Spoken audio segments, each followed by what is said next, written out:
probably stop me so we can go ahead and get everything answered for all of you. So tonight we're going to just start off with, what is an actual mortgage. A mortgage is actually a lien. Of course, it's on the screen, but it's a lien against the property that you are going to actually take a loan out for. As far as like whenever you're going to take a loan out from the lender, from us, from Home Bank. So there's a security agreement between a lender and a borrower. And whenever you go to closing, which we'll get to that as well, you will also sign documents saying that you're an owner, you have obligations to paying back on the property. So you will sign an actual mortgage agreement. And again, the mortgage is held by the lender and gives rights to collection payments for any time that you would not pay on the mortgage and you would become late on your mortgage, that collections would get involved and then we would have to take the house back. That doesn't happen often and we don't want it to happen with y'all. So definitely that's just some tidbits about the actual mortgage itself. The next thing that we have is property types that we actually have that we offer. We have programs within the bank, but these are actually property types that we're going to talk about. Single family attached, multi-family attached. So the detached and attached, like you could have a townhouse and there's a few townhouses that are all connected together. So that's going to be attached. And then you could also have a condo or a townhouse that's actually detached.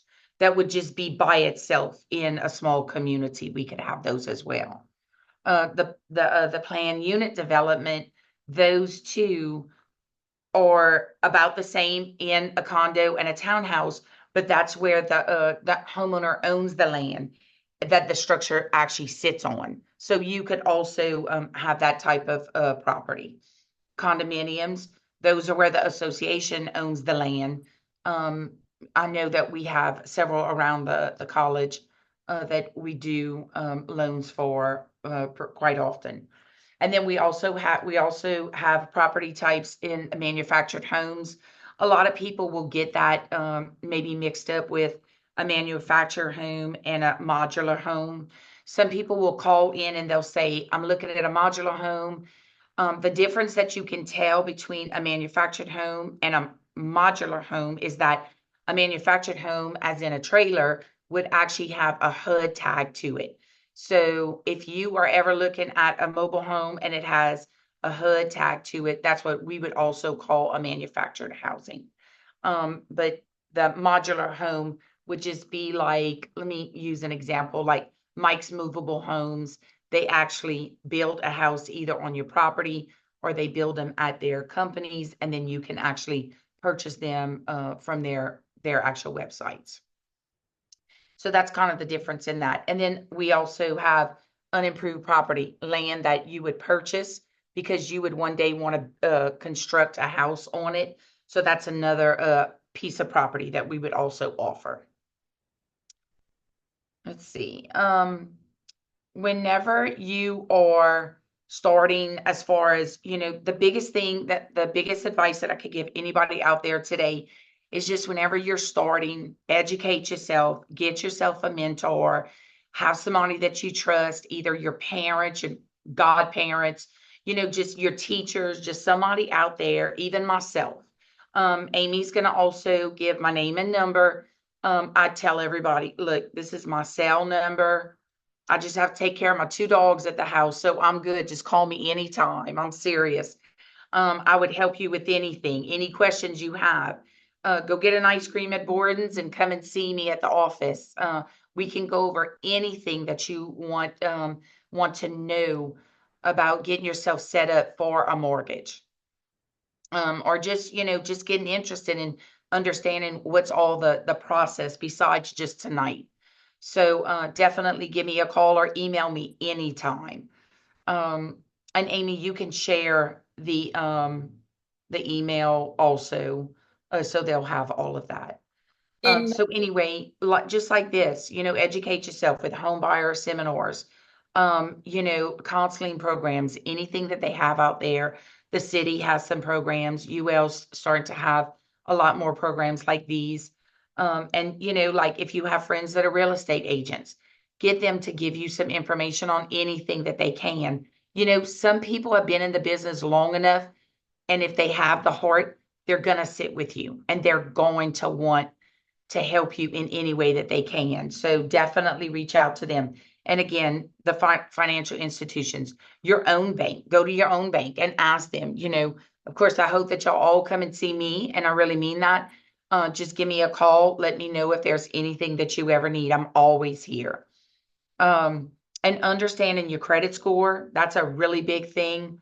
Budgeting yourself, maybe whenever you were I think about whenever my son was living with me back in the day, I always had him on a little budget, and that's just kind of how we stuck to it because it kind of helped him as he got out of the house to, to be able to do that as well. And then, of course, understanding the whole mortgage process. And as we go on, we're going to go over that as well. So understanding your credit report, you're always going to have on your credit report, you're always going to have three actual bureaus that are going to be pulled, and that's Experian, Equifax, and TransUnion. A lot of banks will tell you, well, we just pulled two. Well, we just have to pull one. Just be really cautious about people pulling your credit. Don't always let them just pull your credit just because, because sometimes if it's a hard credit, then it might look as an inquiry on your credit. And then whenever you come in to make any kind of inquiries as a mortgage, which that's a large purchase, then we're going to be questioning, why were you at these three other banks? It might not have been for mortgages. It might have been for something else. And so we're going to want an explanation. But most of the time people will come in and not have any inquiries because they've been really just watching their credit score. They haven't been doing anything because they're ready for this moment, So the lenders, most lenders will all pull the three bureaus of the Experian, Equifax, and TransUnion. And so it does say to be eligible for mortgages products that the lenders are going to look at like a 620 credit score. And that's right. Like conventional will be for 620. FHA can go down to 580. But my VA and my FHA, they'll go into like a 620 range. And again, but as long as you're even above that, you should be fine. You really should. I mean, we give really good loans to first-time homebuyers at a 650 credit score and better. Now, let's just say, and I'm going to go off a little bit and talk about this off the scorecard about this. If you have credit scores that you don't have any scores at all, don't ever let that shy away from you coming and getting yourself educated about what can I do to get scores. Number one, what kind of trade lines can I have? What is it going to help me? Again, that's going back to the educating yourself of what can you do to actually get those scores either better on the bureaus, or, what if I just don't have any, but I have the opportunity to buy a house? There's always a way. We have a first-time homebuyer program right now at the bank that we will actually look at no scoring, but you also have to have that other piece, like, rent that you pay in your name, some non-traditional credit. That's what we call this. And that would be your rent, your cell phone, your car insurance, maybe a gym membership. We have to prove that the 12 months that back to 12 months that you actually have good paying credit history with these people. So that's what we call, yes. Someone asked, how do they know what their credit score is? Okay, so you can actually, the score itself, like there's, today in today's world, there's all kinds of apps. Like I have Credit Karma on my phone just because, just kind of looking at it. But I will tell you, like with Credit Karma is is something that's going to show a very low score. So like most people that come in, they're like, Credit Karma gave me a 720. They show it, I'm sorry, higher, but when we go to pull, our score is lower. You know what I'm saying? So, just kind of be aware of that. There's a ton of apps that you can get. Credit cards also sometimes offer for you to get your credit scores. But I know that you can actually get a free credit report, and we're going to also go over that. You can get a free credit report at it's on here. We have it. It's like www.creditreport.com, and that you can get that once a year at no cost to you. The only thing is it's not going to give you your scores. So you would just really need to either rely on knowing that somewhere somehow you're going to need to either make a small loan or do something that is going to have to trigger for you to pull that credit, for you to at least see it for the one time. But in looking at your credit score, you also, wanting your credit score, you also want to make sure, do I have a credit card? Have I been paying on time? Do I have a car note? Have I been paying that on time? At least 3 things, because you want to make sure that if you do come in and say you just want to apply for a loan to see what your credit score is, well, we want to make sure that something's going to pop up. So it's kind of hard. There's not something that can just tell you like, oh, this is what my score is. But there are apps out there like like Credit Karma and things like that you can look up. I hope that kind of helped you understand, a little bit about um as far as the credit, getting credit scores. Let's see. Ooh, sorry. Okay, and so right here, it's annualcreditreport.com. It's on the screen. And so this is just kind of an understanding of how the credit bureau actually looks at your credit score. They're going to look at the percentages of how this 35% is gonna gain against out of your 100%, 35% of that is going to be your payment history. They're going to look at that. How much debt? 30% of that. The length of credit history is like 15% of the credit history. New credit is 10%, and a credit mix is 10%. So new credit on 10% is actually not going to affect your credit as much as your payment history. This is how I try to tell everybody about credit. You got to think about it like this. It's almost like you pay your bills, pay your bills, pay your bills, and you almost like, it's like you're just almost talking to a machine. There's no real person that you could just call up and go, hey, I made my payments for the last 10 months. What's going on? It has nothing to do with that. You just have to be very, consistent in everything that you do once you start having credit. Never, ever try to be late at all, much less don't ever be 30 days late, because that will start shooting you in the water, and then it's going to affect you. So you definitely want to make sure that all it's doing, it's just looking at exactly what you're doing to every single one of your bills. Are you making them, on time? As long as you are making them. The other thing is, let's just take, for example, you have a $4,000 limit on a credit card. I tell everybody, especially these days, don't get past 35% paying on, like having a balance of that. Try to make it, get it and then pay it down. Get it, pay on it and then use it, pay on it, use it. And keep it kind of going that way, kind of like I'll do with I have a credit card. It's only a $500 limit. It's my flight card that I actually use, for American Airlines. I will use it up and I pay it off, because yes, of course, I want my miles, that's what I want off of it. But I know that whenever I get that credit card bill in the mail, I want to pay it off. I want to get, and you know what? I will watch my credit score as I'm doing that because I'm seeing, and it'll tell me like, hey, you know, you paid down on some of your credit cards. It looks good. You know, it'll kind of tell you, especially whenever you have those apps. Credit Karma does tell me all those things, and I do watch for that.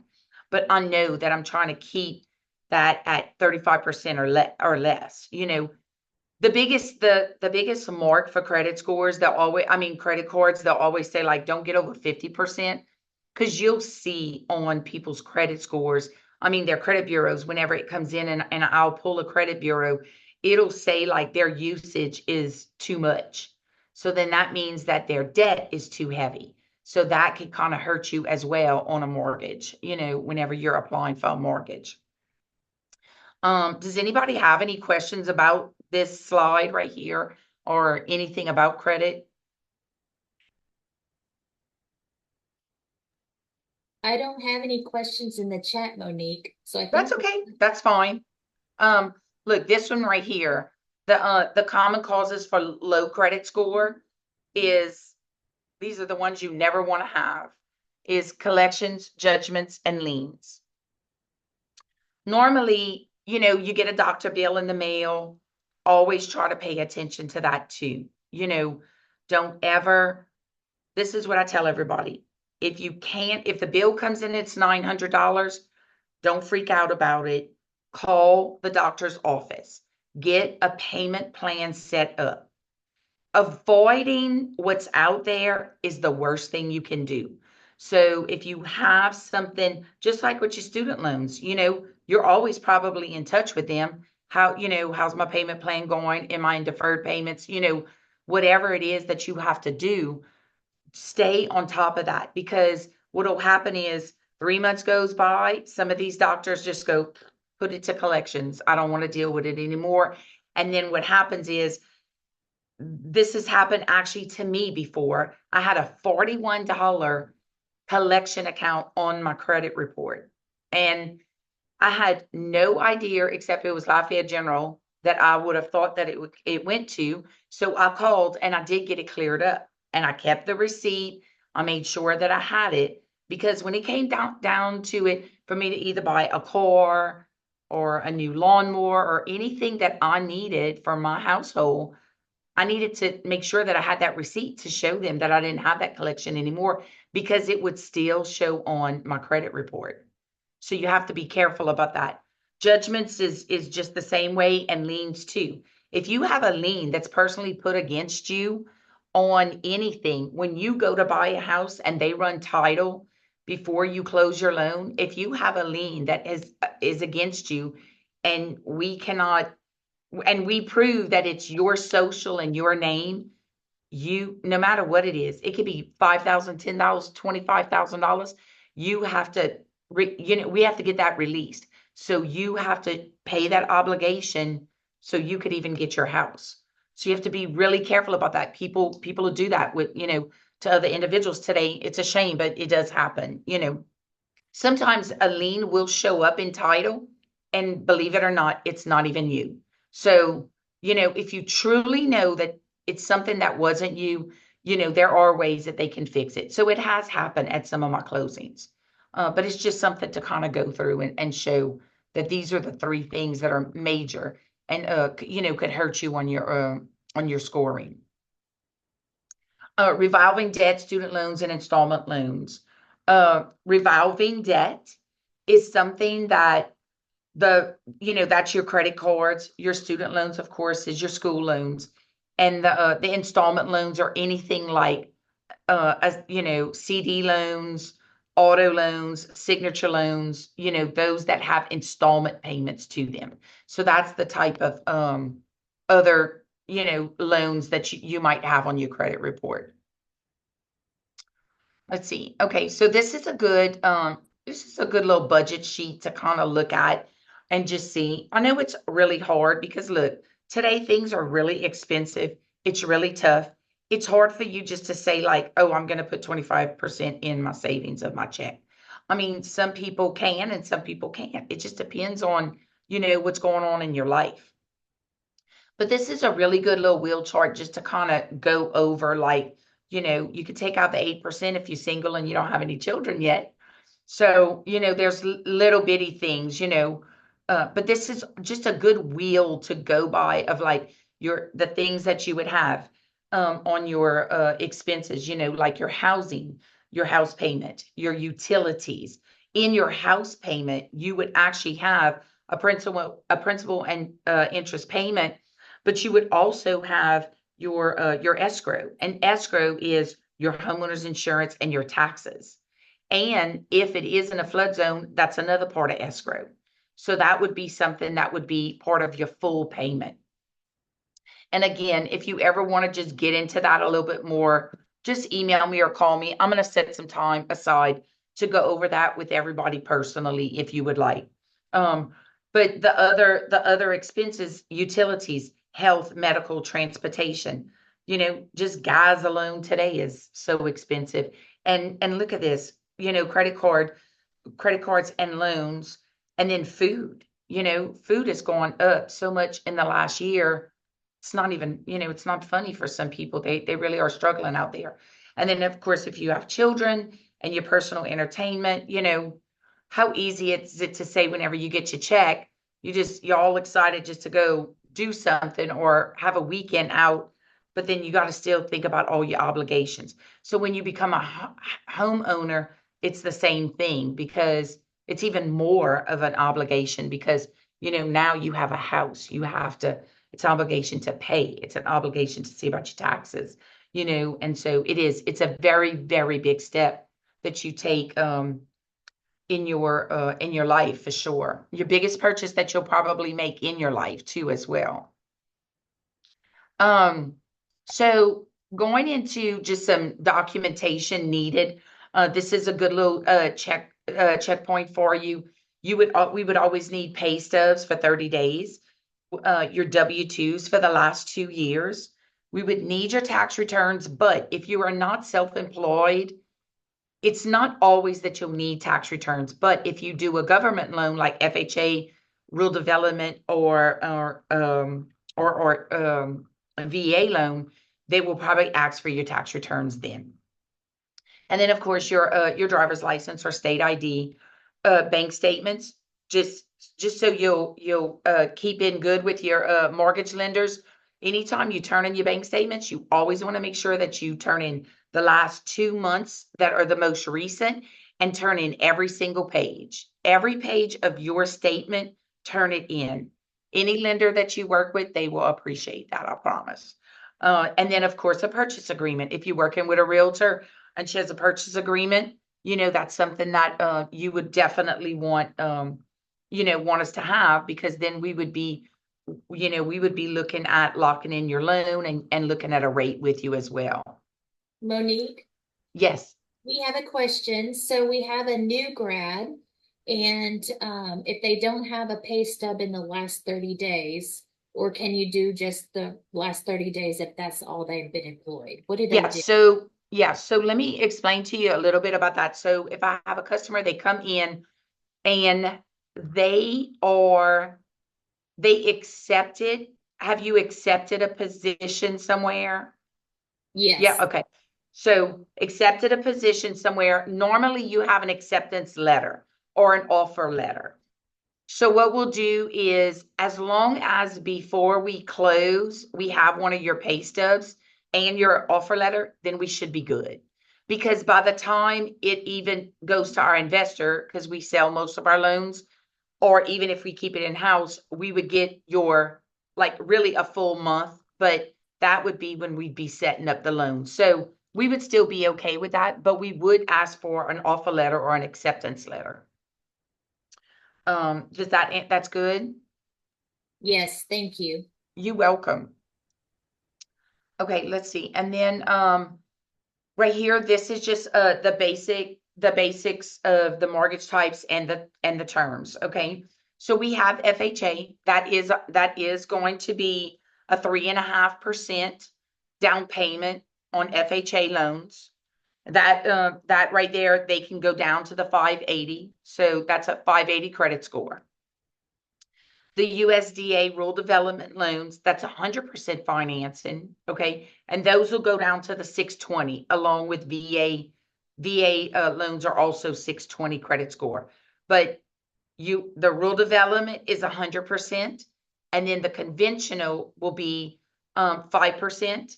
Sometimes we can do 97%. It just depends on what your scores are, but we would let you know when we do a pre-approval for you. And then of course the VA, and the VA also goes down to the 620. That is that's anyone who is in the military, active duty, National Guard. I mean, you just, as long as you have your DD 214 and you are in the military, we can do a VA loan for you. So those we can. The only thing on VA that I can't do is a construction loan, but I can do purchases, which normally y'all would probably be doing a purchase because it'll be your first time buying. And then your mortgage terms are always going to be 30, 25, 20, 15, and 10. So normally on a normal case, you will always probably be a 30-year. Okay. People that come back to me normally that had a 30-year, they might be in their 60s, 50s, 70s. They'll also have this where they will do a 10 or a 15-year because they can do that. Monique, Oh, I have yeah. another question.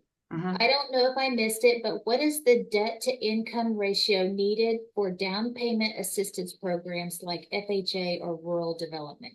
Yep. So those are all the DTI is going to all be 43%.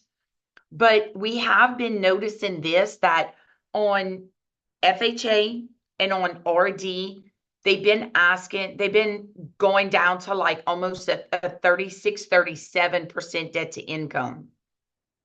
So as far as like, your debt just needs to be a little bit lower on that, more than like the conventional. A 97% would be 43%.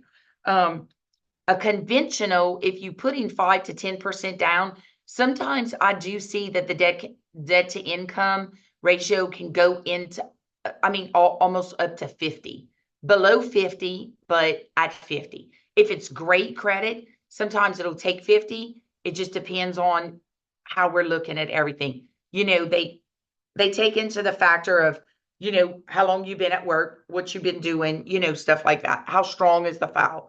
The stronger the credit score, the stronger the income and the probability of employment. Then it could, on a conventional with 5 to 10% down, it could go up to 50%. But the actual government loans, they will I will safely say between 37 and 43% would be the debt to income. Another little tip I wanted to let y'all know is, let's just say, you have an offer and you're like, God, I just kind of wish I just kind of knew. I don't really want to pull my credit. I know my credit's good. I don't really want to pull my credit. Just call me, because this is the thing. I can back out all that stuff and say, this is how much, I'll teach you how to look at everything. Get your gross pay, get at 43% of your monthly gross pay, get all your debt. And when I'm talking about debt, I'm talking about what's going to show on your credit report, not what's going to actually be like, like your rent, gym membership, none of that. Whatever's going to show on your credit report, then I can go ahead and we can back out some numbers and we can actually see, okay, what are you going to be able to afford? Then I'll take my daily rate and I'll just say, okay, $100,000 house, this is the rate, and this is going to be your payments. And then I can also add back in escrow and tax, your taxes and insurance. And I could pretty much give you, if you come in and you say, I think my credit score is 720. Okay, well, good. Give me your income. Give me all your debt. And I'm going to show you how you can actually calculate that. Just to be aware of what you're going to be looking at whenever you're going to be, visiting with a lender. That way it's going to prepare you to know what you'll be asking for. Monique, someone private messaged me and asked what you charge to sit down with someone to go through their debt and their credit reports. 0. We don't charge. We don't charge. We actually don't charge for an application. But I will say this, I mean, we can go in and do, I can help them just figure everything out. Now, as far as like going in to do an actual application, remember that's going to be a hard pull. So at that time, it would be like you're looking for a house, and again, like I said earlier in the program, I don't want anybody just pulling just to pull. You really want to just set yourself up so you're good, and then you're going to be ready to start shopping for a house. And you'll know that. You'll know a little bit if you have debt or not. Um, Anybody else right now? No? Okay. We're gonna just kind of go through the mortgage process of like how 30 days is gonna look with you and I and until you get to closing. Okay. So you're good, you're shopping, and you decide, you know what? I'm gonna go see Miss Monique and I'm gonna get ready. I'm gonna go do my application. So you're gonna do your initial application.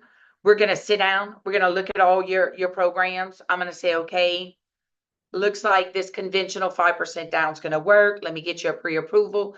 I'll call you in a day or two, get you a pre-approval. You look like you're going to be great. Everything's fine. I'm going to give you a pre-approval letter signed. I'm going to email it to you. You're going to go and you're going to sit with your realtor and you're going to find a property. Or you're going to know that your parents have a house next door that's for sale by owner, just wherever it is that you're going to shop. And then once you do that, then once you find your property, you're going to actually give me a purchase agreement because that's where we're going to want to lock in on your property. We're going to want to lock your rate. We're going to want to put in all your disclosures, get everything signed. Okay, so now we're getting serious because we got a loan locked in and we're ready to go. Once we're going to do that, probably before I even lock your rate, I'm going to start asking for that income asset verification stuff because that will probably come around my pre-approval. I try to get everything ahead of time, only because I've been doing this forever. I just try to get everybody situated way ahead of time. So the income and asset verification will probably be a little bit before you lock. Then we're gonna decide, either the realtor, you, whoever it is that's gonna decide. It is your decision, but you're gonna tell me who you want to close with. So you'll have your title request. I'm gonna help you with that.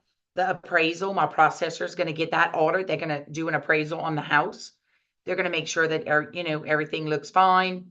Everything comes in, and then it's gonna go to underwriting, and they are gonna give us even before this, they're going to kind of give us conditions. I've been doing it a while. I'm going to know what they're going to be asking for too. So a lot of between the pre-approval and this underwriting submission, I'm going to be asking you a lot of questions in the first, 2 weeks. Once we get all of that in, and then it goes to the underwriter is going to give us in any conditions that we have to clear. Like a condition could be this small: the driver's license is blurry. I'm not accepting that. Get me another one. That could happen, but that's just something super simple. Or they might ask for something like earnest money. Earnest money is something that you'd probably learn from a realtor slide, but the earnest money is a deposit that you're going to actually give whenever you are going to purchase that house. So we might have not gotten a copy of that, or it might have not cleared your account yet. So that's a condition that she would ask for. Some underwriter's going to ask for that condition. We're going to clear it. Then I'm going to call you up and say, get your homeowners ready. We're going to get your homeowners in place. If you're going to pay for it now, if you're going to pay for it at the closing, and then we're going to be headed to a closing. So in initial to closing, that's about 30 days that I'm going to sit with you. And I mean, I can do them in 3 weeks. I can do them super, super fast, or as fast as we can go. But normally, on a normal basis, when you have somebody you're buying their house, and they're selling their house, and then they're buying another house, it's kind of a trickle effect. Not everybody just goes and says, oh, I want to sell my house and I don't have another house to buy.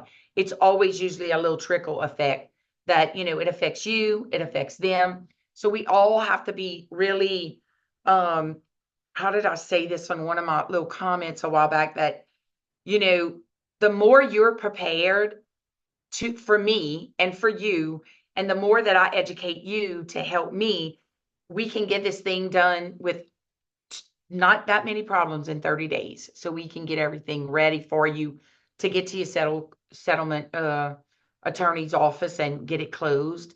So, and then everybody's happy and it's all good. We and then once that's done, then I'm still in the picture because again, depending on your rates, you can always visit me just for anything that you need on the mortgage side itself. So that's kind of the whole ball of wax of how it all happens.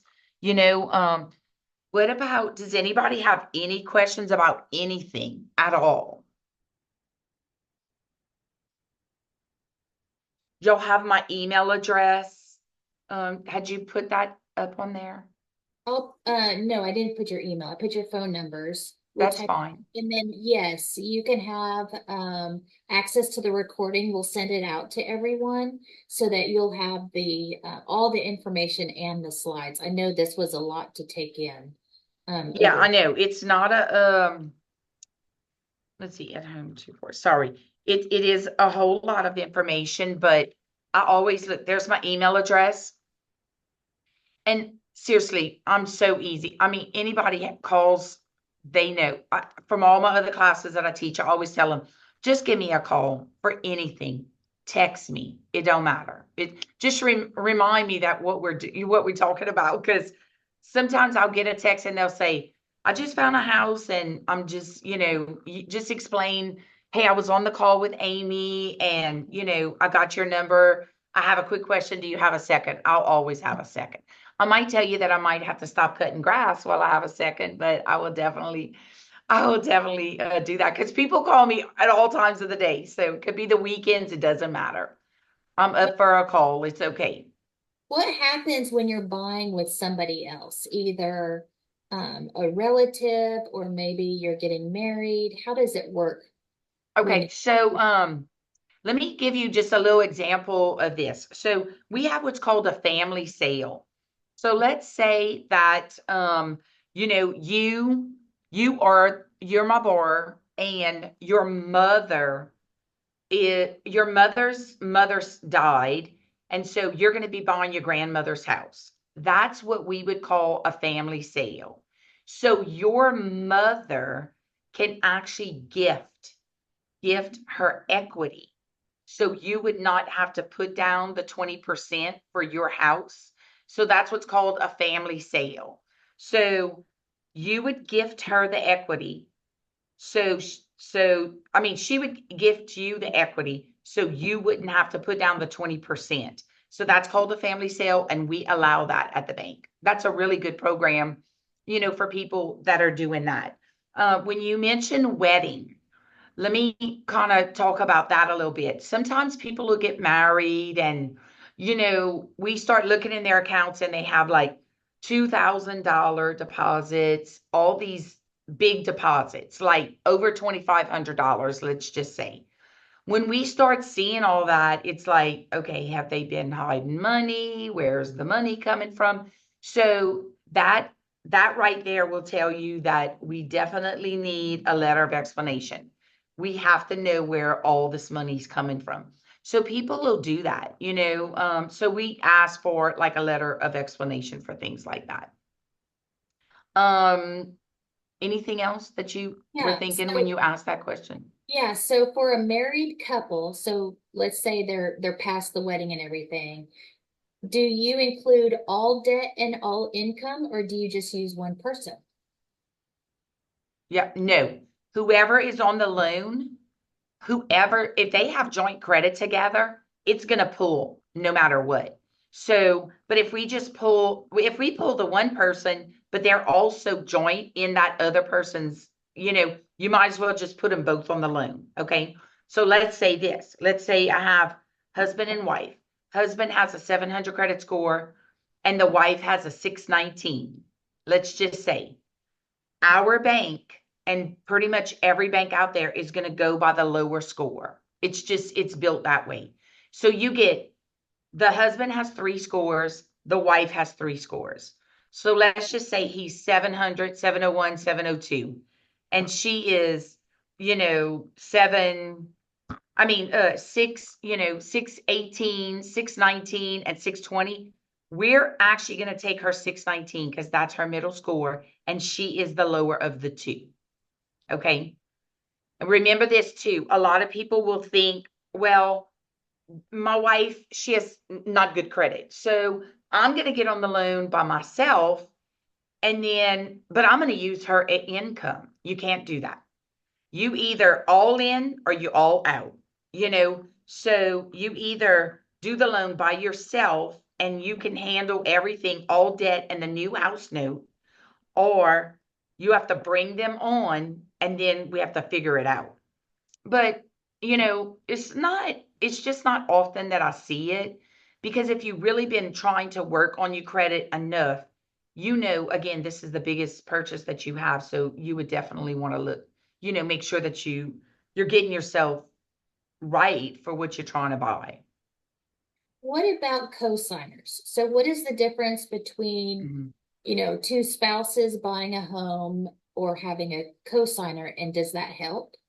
Yeah. So let me use this as an example. I just had a mother and a daughter. The mom needed to come on the loan only because the daughter actually had no credit. Okay. So the mom came on the loan, and in the mortgage world, we just call them a non-occupying co-borrower. They are not going to live in the house. So the daughter had title, was only in her name. The loan was in the mom and the daughter, and that's it. And so we qualified them on the mom's income, and the daughter didn't have any credit, so it was against the mom's credit, which was fine. It worked out, but again, it just goes to show you that, like, we just don't call it a co-borrower. We actually call it a we call it just a actual co-borrower, non-occupying co-borrower. Not a co-signer. So they probably need to just come in and visit with you to see what the best options are. Yeah. Oh, or just like Sounds like email, there's a whole even just, menu. huh? It sounds like there's a whole menu of options for first-time home buyers. Oh, yeah, definitely. Like, and that's another thing, like in February, just so everybody knows this, like coming out in February every year during like February, I would say till the end of April, maybe early May, depending on how rates are. If rates are good, it goes faster. But we have what's called a Federal Homeland Bank grant. Last year, our grant was $20,000. $20,000 could go towards your down payment and your closing cost. So we've seen it go from 11,000, then the next year was 15, and then this past year was 20. So we have money to give out. So if you're right on the cutting edge of like, hey, I'm getting my credit score right, just keep me in mind from February to April or May. Seriously. And it's a month now, it is income driven. That's another thing. Let's just say for a family of 4, the income could be more, so you could probably qualify. But let's just say you don't have any children and you're single, you would really be looking at $38,000 or under. It just depends on the parish that you're in. And the parishes, I think it's unlimited for us, like the parish port. But again, it might change again in February, so we just don't know that yet. But we Monique, will know that in February. So I get a lot of calls in February about that. That's okay. It's okay. that's a good, It's a good. good thing. It's a great feeling to go to a closing for a first-time home buyer that, let's just say, got to put 10% down, still had a little mortgage mortgage insurance. We didn't touch base on that yet. I'll kind of say something about that in a second if we have time. But to go to a closing and know that let's just say this is like a perfect world, right? Where a seller would pay $5,000 a closing, you get a grant for $20,000. Think about that. That could take care of your closing costs and help you put money down, and you can still add to that grant with your own money. So, you could also have that, but remember, it is income driven. So if ever anybody kind of wants to know about the chart, I can give you 2023, but maybe 2024 is going to change a little bit. Most of the time it changes for the better. So just letting everybody know that out there. So if they're just recently out of school, just graduated and have an entry level job, that doesn't mean there aren't resources and they can still buy Oh a my home. God, no way. Yes, right. And like the city of Lafayette also has it's either an eight or an $11,000 grant. Our grant though is you do not have to pay it back. You just have to be able to stay in the house for 5 years. That's the only stipulation about the grant. Perfect. But the 8,000 and 11,000, you do have to pay that back. Okay, we have a couple more questions. Okay. Talk to us a little bit about refinancing. Is it better to refinance when you're in a better situation a couple of years down the road? So my take on refinancing is this. Let's just say that a year ago, well, let's say this year. This year, rates are not like, the last 2 years, rates have kind of climbed up, right? So when the rates are pretty high and you've bought a house, you always have to keep in mind that you're always going to want to refinance when those rates start going down. It's just like anybody. You're going to hear it at a restaurant. People will start talking about it. Hey, did you hear about the rates? Hey, did you hear about the rates? Oh, I don't know. I got to call Monique.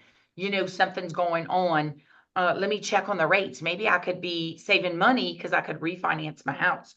So a lot of buyers, that's their first ticket is, you might lock in at, let's just say 7%, let's just say. And, for some people that are young, 7%, you're like, I don't know, is that good or bad?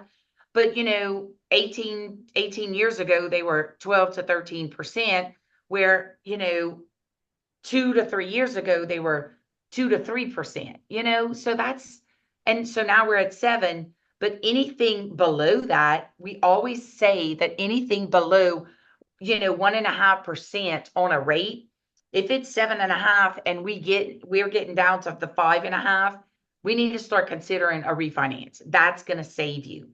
That's at the time where you're going to start also looking at when the rates start trickling down, you're going to start looking at refinancing.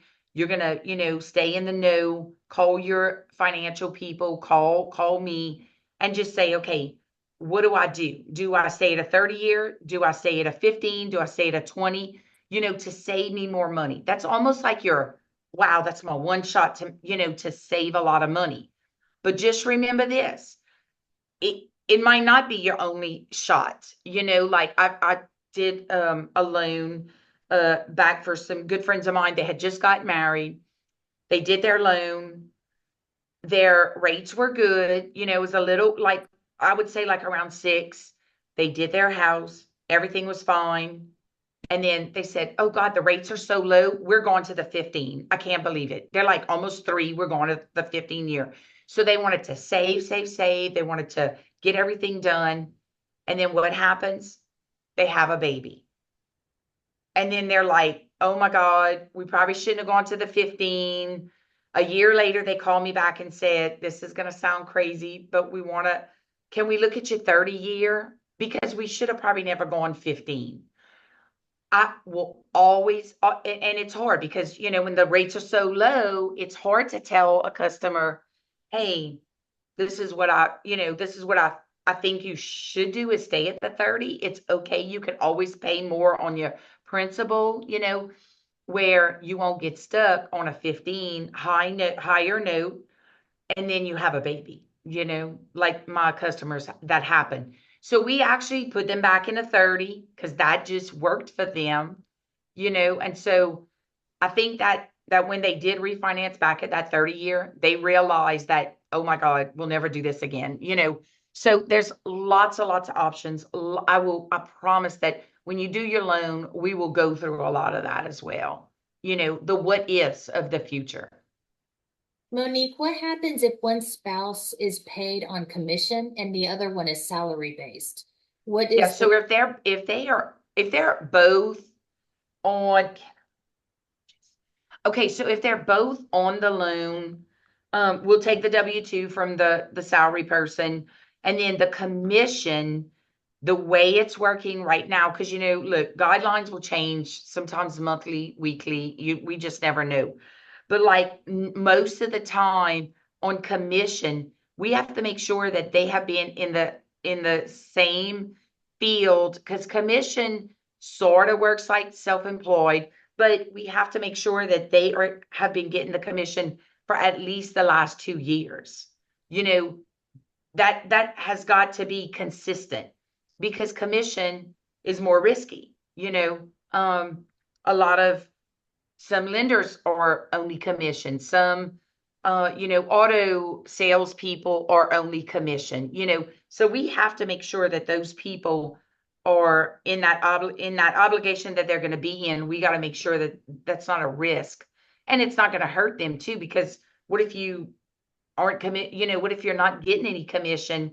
Then it starts to hurt you on the home, you know, on the home front too.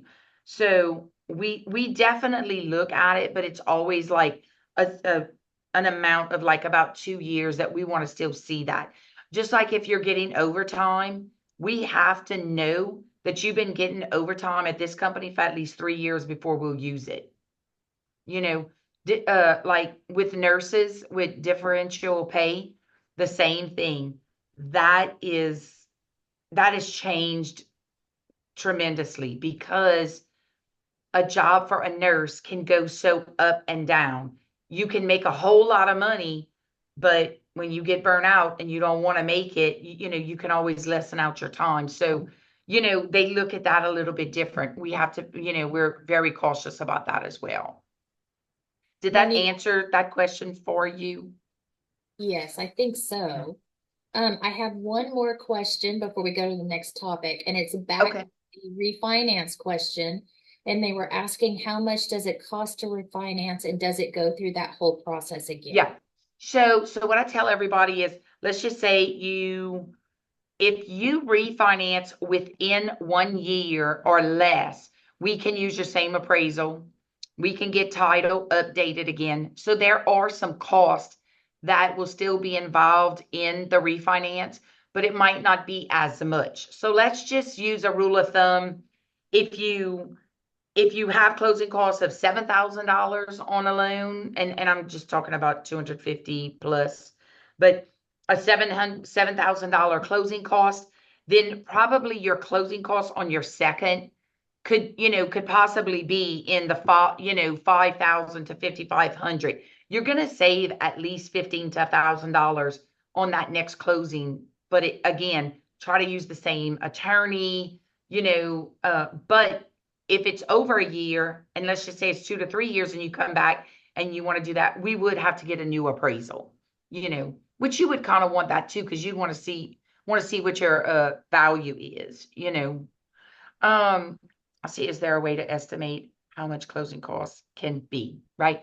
That it really just like depends, like in closing costs is anywhere on loans today from, let's just say, and I'm using these as small amounts and then grow it up, but like 50 to 110,000, you could be looking at like $4,500 for closing.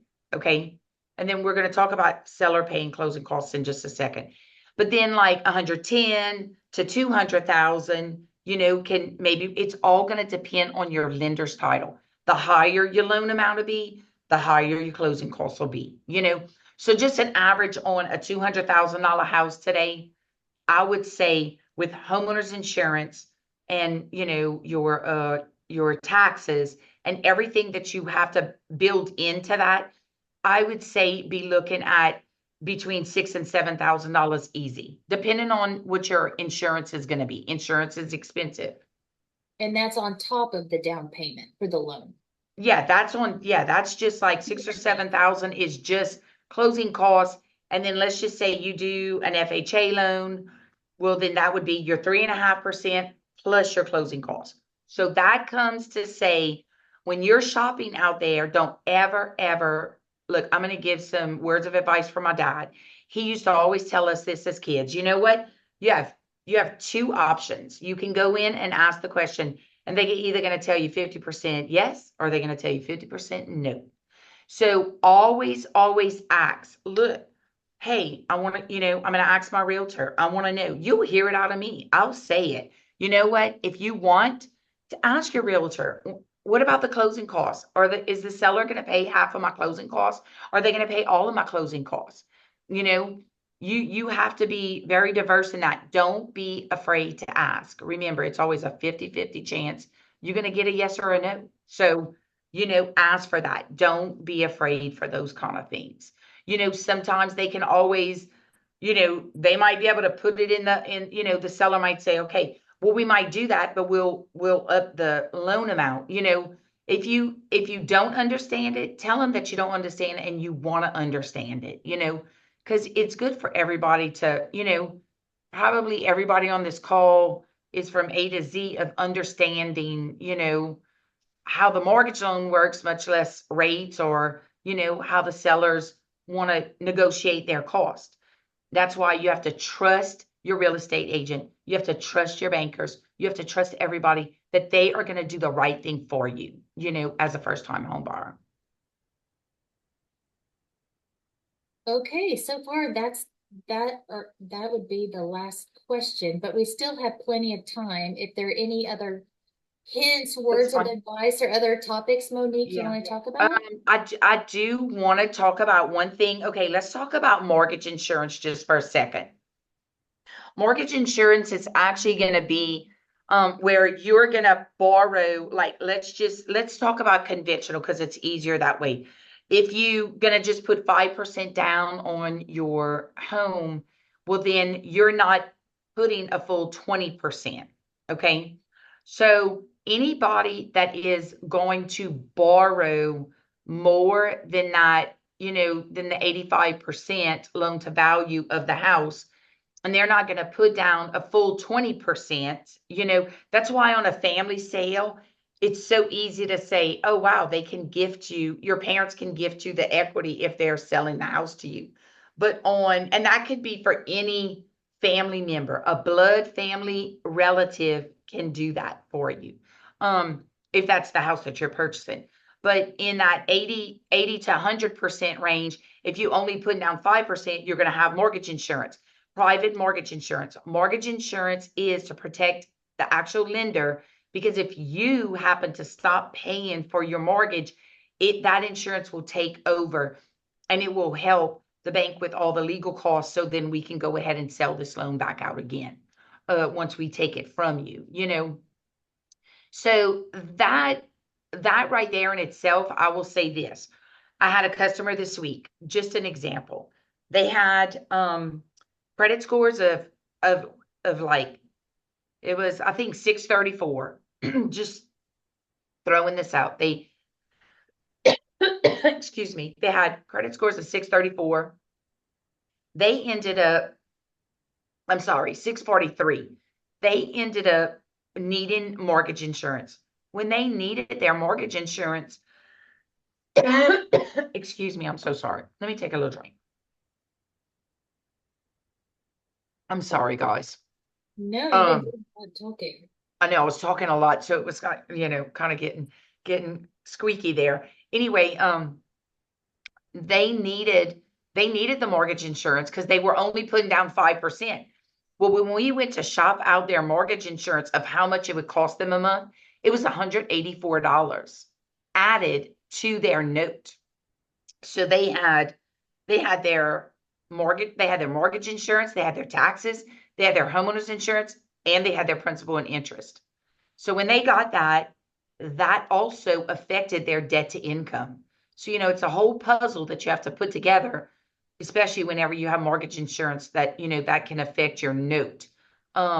So yes, it's all a great scheme of things when, let's just say, you're buying a house and your parents are going to gift you 20% and everything's great, right? That doesn't always happen with everybody. Believe me, that only happens to probably 25% of my 100.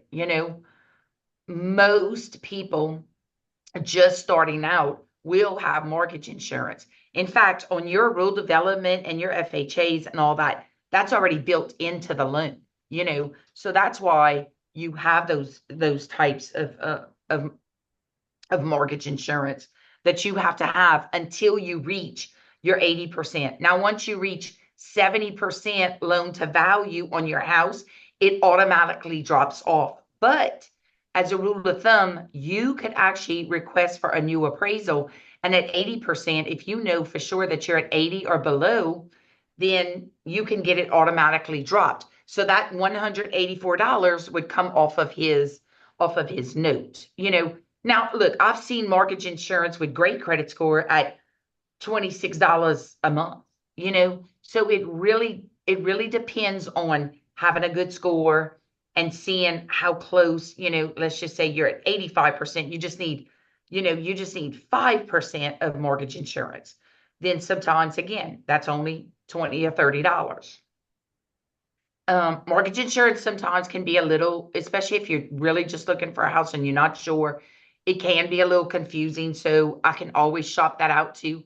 We have a little device that we can go into and just look on an app, and it tells us exactly, to shop for mortgage insurance, like just with guesstimates of like your credit scores and things like that. Does anybody have any other? I thought we would have been like almost out of time.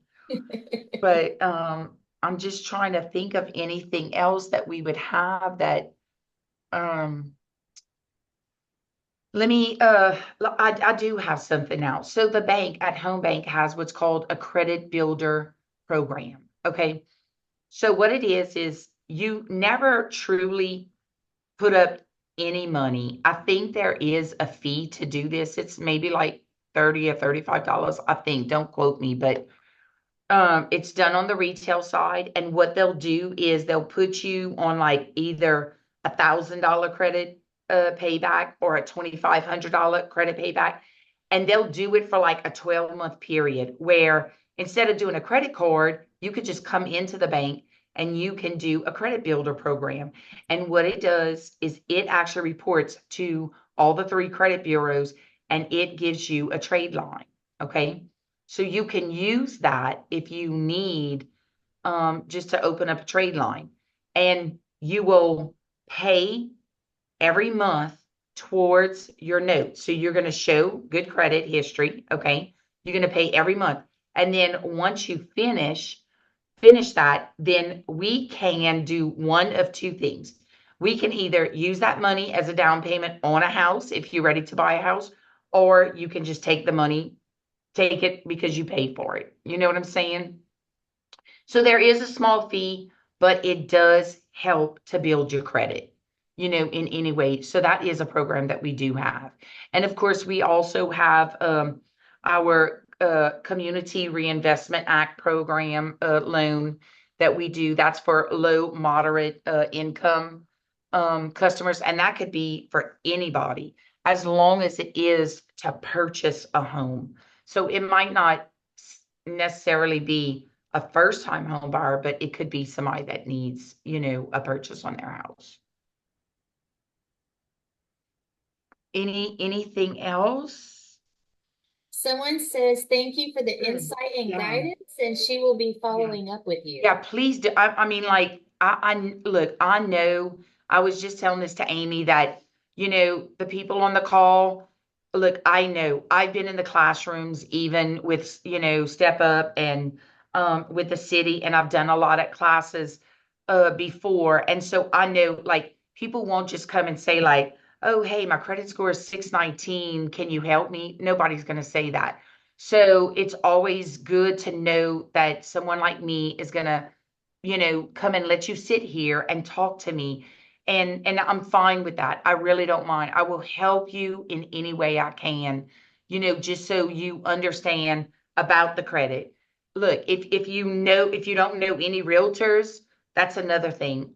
Listen, I'll show you websites that you could go to. There's people out there that are very, heartwarming. They are going to really help you and guide you. But again, always start out with somebody that you really trust. And again, a financial advisor or me or Amy or just anybody that's going to help you. So you're going to get off on the right foot. Look, I had a lady that came in one time. I promise you somebody, just drove her down the wrong driveway for sure because she never got the right information, and it was really, really hard for her. And I actually closed a loan for her. And I was very proud of that because, you know, she never ever gave up. That was the thing. I was like, man, you were really going down the wrong road. And I was glad that you did come to see us. She got some really wrong information. And you know what? It actually worked out in her favor and it was great. And she had 3 kids. And she actually did the grant with us too. She at the time she only qualified for like $8,000. But guess what? It was $8,000 that she didn't have to put up. Again, don't forget me between February and May. How about that? But talk to me anytime. Look, we got months to be able to try to build your credit, get your credit moving in the right direction of anything, because there's nothing like thinking that you can do it on your own. You just have to reach out to people that are going to want to help you. And we're all of the lenders over here at Home Bank are like that, that they will reach out. Call me first though, because I'm gonna reach out the most. I will. I know me. I know Oh my how I gosh. am. Well, Monique, this was so helpful. Yeah. Buying your first home, I Hmm. did that many moons ago. It is so Yeah. scary and yet so Yeah. exciting. It is. It is. So It is scary. thank you for kind of taking some of that mystique and that Yeah. concern, anxiety out. Right. It can be exciting. And, you know, d- young alums don't think that you can't do this until you visit with someone because there are so many options Hmm. out there that this is a real chance for a lot of people. Yeah. Thank y'all so much for just listening and the feedback and the questions. And again, I know after today, you're going to have more questions because there might have been things that were brought up that you really want to, you just want to know on your own. So, personally out there too, just let me know if there's anything. I'm right across the street from Borden's ice cream shop. Oh my gosh. I Oh don't want the ice cream. You can go get it, but just come visit me after and we'll be okay. Oh my gosh. Well, thank you everyone so much. You have Monique's Thank you. information. I'll be sure to email out the recording for you. If you enjoyed this class, we have another one. It's coming up next Thursday. It's the second one in the series. And this one is Investment 101. So it's the same type of class, but it's about how to invest your money and grow your portfolio when you're just starting out. So it will be at 6 p.m. next Thursday. Let us know if you want to receive the Zoom link. It is free as well. And thank you so much, Monique. I hope you have a great evening. Yeah, I And might have to go to that class too. I know, I'm isn't this a good one? serious. I know it is. It's going to be good. Yeah, I So might need a little refresher on that. You on never how know. that works. That I know. investing is scary too. So I know it is. It is, especially today. You got to save those pennies. that's exactly Y'all, right. thank y'all so much. It was so nice talking to everybody. Thank you again and have a good evening. Y'all too. Thank you. Bye, everyone. Bye bye.